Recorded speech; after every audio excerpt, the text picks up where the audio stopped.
عسلامة، مرحبا بكم في زعم طيب سنين. اليوم ان شاء الله باش نحضر مع بعضنا تشيز كيك غريب شوية اما راهو ياسر بنين. تشيز كيك جو نسكافيه وفي نفس الوقت معاه البرتقال اللي هو الليم. حاجتنا بالنسبة للطبقة الأولى بسكويت تاع زبدة، أي نوع من البسكويت، تقريبا 250 جرام. حاجتنا 60 جرام زبدة و3 مغارف نسكافيه. هذه الطبقة الأولى.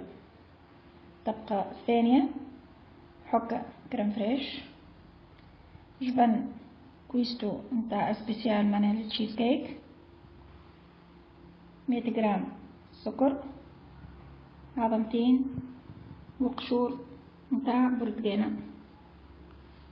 بالنسبة للطبقة الثالثة 4 لتر جو تاع برتقان تقريبا 2 كيسان، مغرفتين شاي، 2 فصوص تاع عظمة، 100 جرام سكر تقريب كاس، 20 جرام زبدة تقريبا مغرفة. تو باش نبداو نحضروا الطبقة الأولى تاع تشيز كيك نتاعنا. نرحيو البسكويت نتاعنا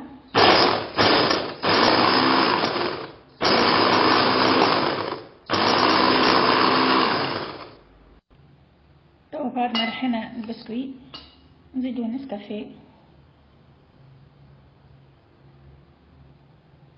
تقريبا 3 مغارف كبار،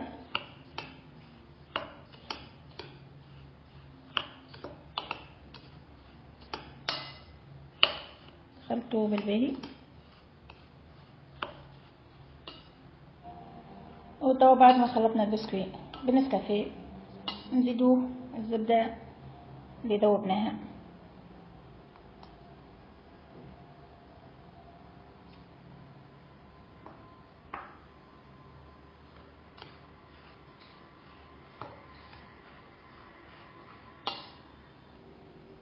وتوا بعد ما عملنا بالزبدة باش نحطوه في الطبق يكون مغلف ببابي كويسون ولا ورق زبدة.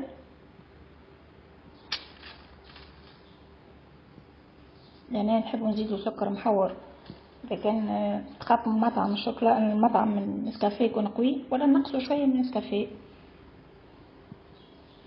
كما تحبوا. وتوا باش نخليوه في الفريجيدير يبرد. ماذا بينا هنا نعليو شويه في الجنبات. توا باش نحطوه في الفريجيدير يبرد ونحضروا الطبقه الثانيه.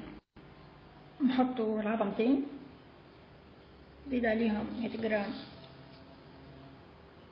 سكر والقشور نتاع الليم اللي حطيناه،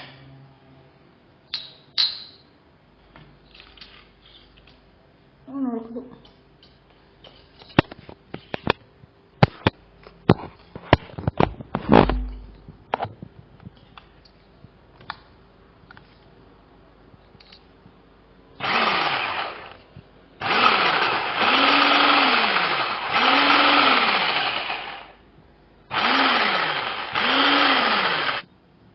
ومن بعد نزيدو كريم فريش هكا كاملة،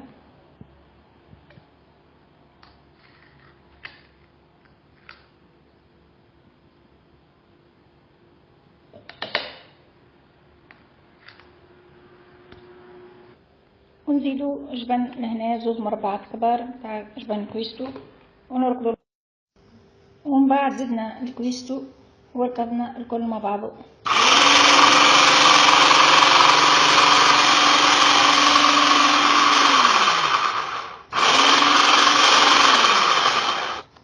وتوا ناخذو القالب نتاعنا اللي حطينا فيه البسكويت ونصبو الخليط.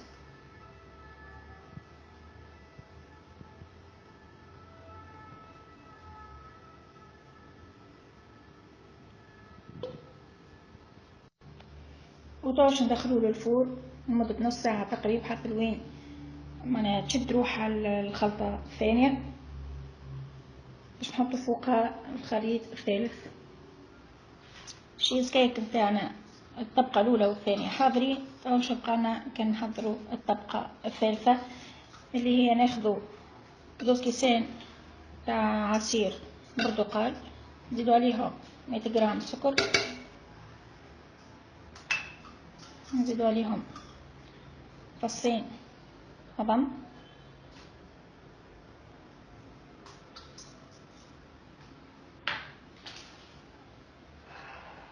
ومغرفتين انشاء.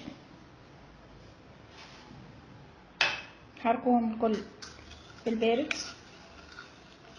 مبقاش نحطوهم فوق الغاز. نحطوا الخليط على النار، نخليوه يغلي، ما نقصوش على التحريك، ديما نحركو حتى يولي يعمل الفقاعات. الخليط نتاعنا حاضر، توا الكريمه نتاعنا حاضره، نطفيو عليها ونزيدو طرف الزبده في الاخر بكل.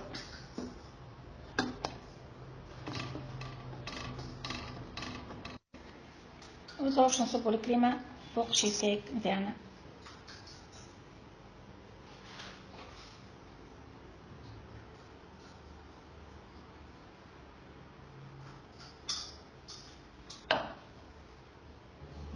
باش نخليو التشيز كيك نتاعنا في الفريجيدير يبرد لمده متقلش عن ساعتين من زمان. هذا التشيز كيك نتاعنا بعد ما برد، تو بقالنا كان نقدموه. وهذا هو التشيز كيك نتاعنا، تشيز كيك جو معناها برتقال لين.